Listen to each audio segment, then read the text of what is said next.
আসসালামু আলাইকুম চারুবৃত্ত পর্ব ১২ সন্ধ্যা পেরিয়ে রাত চুই চুই আকাশের চাঁদ বা তারা মেলার আজ বসেনি। আকাশে মেঘ করেছে, চারদিকে ঠান্ডা বাতাসও বইতে শুরু হলো।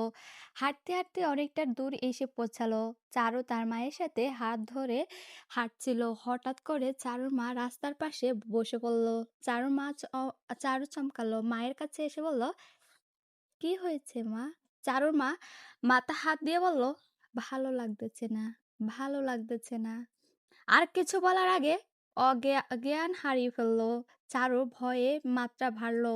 চোখ বন্ধ করে ভয়কে আটকালো। তখন চারুর পাশ কেটে চারুর বয়সী একটা মেয়ে হেঁটে যাচ্ছিল, কিন্তু এমন পরিস্থিতি দেখে দাঁড়িয়ে গেল। এগিয়ে এসে বলল, কি হয়েছে আপু ওনার? চারু তাকালো, কান্না আওড়াতে কণ্ঠ বলল, বুঝতে পারছি না, কি হয়েছে হঠাৎ? মেয়েটা মেয়েটা হাঁটু মুড়ে বসে বলল, কোথায় যাবেন বলুন, এগিয়ে দিচ্ছি। চারুকে বলবে, কি বলবে, কি করবে বুঝতে পারলো না। আমতা আমতা করে বলল, একটু বিপদে পড়েছি, কোথায় যাব জানি না। এই মা, কি বলছেন? আকাশের যে অবস্থা, তারপর ওনার যা অবস্থা, কি করবে? যাবেন, একটু বিশ্রাম নিলে ঠিক হয়ে যাবে, কিন্তু কি করব বুঝতে পারছি না। মেয়েটা অনেকক্ষণ চুপ হয়ে থেকে বলল, আপনার কোনো সমস্যা না থাকলে আমার সাথে আসুন, উনি ঠিক হয়ে গেলে তখন চলে যাবেন। চারু চুপচাপ ছিল, দেখে মেয়েটা আঙ্গুল তুলে দেখিয়ে বলল, ওই যে দেখ ওই যে দেখা যাচ্ছে বিল্ডিং, ওইখানে থাকি আমি, চলুন আপু। চারু তার মায়ের দিকে তাকিয়ে কিছু ভাবতে পারল না। এখন এই মেয়েকে বিশ্বাস করা ছাড়া কোনো গতি নেই। তাই রাজ্য হয়ে গেল। দুজন মিলে ধরে নিয়ে গেল। চারু এমন চারুকে এমন করে আঘাত করলে কেন মা? ভালো তো আমি বাসি, ও ভাসে না। আমাকে বলতে। বৃত্ত সোজা তার মায়ের রুমে এসে চেঁচিয়ে চেঁচিয়ে বলল কথাগুলো। বৃত্তর মা মুখে গুড়িয়ে বসেছিল। বৃত্ত পেয়ে চেঁচিয়ে উঠল, হয় চারুকে এনে দিবে, না হয় ছেলেকে হারাবে। আরেকটা কথা, তুমিও নিজে চারুকে আমার কাছে এনে দেবে। তার আগে আমি তোমার সাথে কথা বলবো না। একটু আগে বৃত্তের বাবা বেশ কড়া কড়া কথা শুনিয়ে গেছে, এমন বাসা গালাগালি করার জন্য। এখন বৃত্ত এসে মাকে কথা শোনাচ্ছে।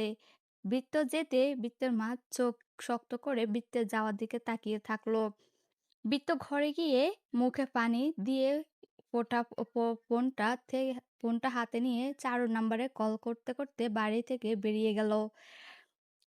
মায়ের পাশে বসা ছিল চারু, কাজল লেপটে গেছে। পেটে গুজে রাখা ফোনটা বাজতে বের করলো। তাতে বৃত্তর নামটা ঝলঝল করছে। বেশ কয়েকবার বাজলো, তবে চারু ধরলো না। সে মেয়েটা আসতে ফোনটা উল্টো করে রেখে দিল। এসে পাশে বসে বলল, আপনার নাম কি? চারু। আরে বাহ, আমার নামও তো লতা। বেশ মানিয়েছে, তাই না চারুলতা? মুখে হাসি মুখে হাসি টেনে বলল, তোমার বয়স কেমন? 18 ছড়িয়েছে। ও, আমিও। আচ্ছা, একটা কথা বলি। বলো। এত সুন্দর করে এত সুন্দর শাড়ি পরে সেজেগুজে কোথায় গিয়েছিলে? তুমি করে বললাম কেমন? চারু মাথা নে চারু মাথা নেড়ে সম্মতি জানালো, বলল, একটা অনুষ্ঠানে গিয়েছিলাম। ও, কাউকে দেখছি না যে? আমি একাই থাকি এখানে, মা বাবা গ্রামে থাকে। আমি এখানে একটা হোস্টেলে থাকি, কাজ করি। ও, বুঝলাম। অনেকক্ষণ চুপচাপ থেকে চারু বলল, আমায় যখন এত সাহায্য করলে, তাহলে আর একটু সাহায্য করো। কি সাহায্য বলো? আমায় কিছুদিনে এখানে থাকতে দিবে? বাড়ি ভাড়া অর্ধেক আমি দিয়ে দিব। ঠিক আছে, আমারও ভালো হলো, একা থাকতে হবে না। চারু হাসলো। লতা বলল, আচ্ছা, ঠিক আছে, পরে কথা হবে। খাবার রান্না শেষ হলো, ডাকবো, চলে এসো। হুম। লতা যেতে চারু মায়ের পাশে মাথা গুজে শুলো। এদিকে বৃত্ত একের পর এক ফোন করে যাচ্ছে, তবে চারু ধরল না। বৃত্ত ক্লান্ত হয়ে রাস্তার পাশে ফুটপাতে বসলো আর চিন্তিত সুরে বলল, কোথায় তুমি, কোথায়? আজ ফিরুনি। বিন্দু আসবে বলে বৃত্তকে যেতে বলল, কিন্তু বৃত্ত কোনো কথা না বলে কলেজে চলে গেল। আজ চারু ও ব্যবহারিক পরীক্ষা আছে, তবে খাতা সব ওই বাড়িতে, খাতা ছাড়া পরীক্ষা দিতে পারবে না। কাল রাতে লতাকে বিশ্বাস করে সব খুলে বলল চারু। লতাকে এসে জানতে চাইলো কি হয়েছে, চারু সব বলল, ঠিকানা দিল। লতা বলল, তুমি খাবার খেয়ে তৈরি হও, বাকিটা আমি দেখছি। লতার ঠিকানা হাতে করে বৃত্তের বাড়ি গেল। বাড়িতে ভালোই লোকজন। চারু যেমন যেমন ভাবে বলেছিল ঠিক সেইভাবে পা টিপে টিপে বাড়ির পেছনে গিয়ে জানালা দিয়ে একটা ঘরে ঢুকলো, ঢুকে পড়লো। ঘরে তেমন জিনিসই নেই দেখে বই খাতা দেখতে লাগলো, কোথাও নাম লেখা আছে কিনা। খাতাতে চারুর নাম দেখে বুঝলো এটা চারুর রুম। তাই চারু যা যা বলেছিল তাই নিয়ে ধীরে বেরিয়ে এলো। চারদিকে মানুষের জন্য কেউ তেমন সন্দেহ করেনি। চারু আজ সকালে পরীক্ষা, বৃত্ত তা জানতো না। সে জানতো বিকেলে। তাই হল থেকে বেরিয়ে যেদিন চারুর গাড়ির জন্য যেখানে দাঁড়িয়েছিল, বৃত্ত সেখানে দাঁড়িয়ে অপেক্ষা করলো। সন্ধ্যা অবধি দাঁড়িয়েছিল, কিন্তু চারু দেখা মিলল না। মলিন মুখে ক্লান্ত পায়ে বাড়ির পথে ধরল। বসার ঘরে সবাই বসেছিল। বৃত্ত ঢুকতে বিন্তু উঠে বলল, ভাইয়া, আমরা তোমার উপর রাগ করেছি, তুমি আনতে গেলে না কেন? বৃত্ত কিছু বলল না। বিন্তি এগিয়ে গিয়ে বৃত্তের হাত ধরে বলল, আমাদের রাগ ভাঙাতে হলে টাকা দিয়ে ভাঙাতে হবে, বলে দিলাম। মেয়েদের এমন বায়না শুনে বৃত্তর মা হাসলেন। বৃত্ত এবার তার মায়ের দিকে তাকিয়ে ওপরে ধীরে ধীরে ধীর পায়ে চলে গেল। বৃত্ত রুমে গিয়ে দপ করে বিছানাতে শুয়ে পড়ল। পেছন পেছন বিন্তু এসে দরজার সামনে দাঁড়িয়ে রাখলো, ভাইয়া। ভেতর থেকে উত্তর এলো না দেখে বিন্তু দরজার ঠেলে ভেতরে মাথা ঢুকিয়ে দেখলো বৃত্ত শুয়ে আছে। এদিকে গিয়ে গায়ে হাত দিয়ে ডাকলো, ভাইয়া, কি হয়েছে? এবারও কোনো উত্তর এলো না। ভাইয়া, কি হয়েছে বলো? বৃত্ত তখনও চুপ। বিন্দু পাশে বসে ভাইয়ার মাথা হাত রেখে বলল, চারুকে খুঁজে পাওনি। বৃত্ত চারুর কথা শুনে উঠে বোনকে জড়িয়ে ধরে নিঃশব্দে কাঁদলো। বিন্দু বেশ অবাক হলো। তার ভাইয়ের বেশি কষ্ট না পেলে কাঁদতে দেখেনি। অনেকদিন পর কাল তাদের বিদায়ের সময় কাঁদতে দেখেছিল, আর এখন চারুর জন্য কাঁদছে। বিন্দু ভারী নিঃশ্বাস ছেড়ে ধীরে ধীরে শুধরালো, তোমায় আমি এইভাবে বাচ্চাদের মতন হাউমাউ করে কান্না করতে কখনো দেখিনি ভাইয়া। বৃত্ত তখনও চুপ। বিন্দু ভারী শ্বাস পেরে ছেড়ে আওড়ালো, ভাইয়া। বৃত্ত তখনও কোনো হেলদোল নেই, ওইভাবে কাঁদতেই যাচ্ছে। বিন্দু একাই একাই বলল, আশ্চর্য, তোমাকে আমি এইভাবে কখনো কারোর জন্য কান্না করতে দেখিনি বৃত্ত ভাইয়া। বৃত্ত আসলে এভাবে কখনো কান্না করেনি। তবে আজ যেন বৃত্ত চোখে বৃষ্টি নেমেছে, যা থামার কোনো নামই নেই।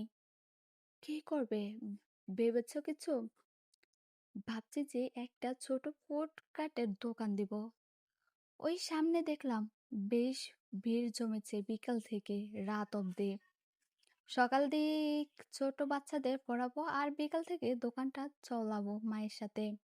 এছাড়া তো কোনো উপায় নেই। মাত্র পরীক্ষা দিলাম, চাকরি কে দিবে? তার চেয়ে ভালো কিছু করে। এটা কিন্তু ভালো আইডিয়া। দরকার হলে আমিও তোমাদের কাজে হাত লাগাবো। ঠিক আছে, তবে সব ব্যবস্থা করার জন্য তো টাকা লাগবে। আমার কাছে বেশি টাকা নেই। তোমার কাছে থাকলে কিছু ধার দাও, আমি পরে ফেরত দিয়ে দিব। ঠিক আছে। চারুর মায়ের আজকাল অসুখটা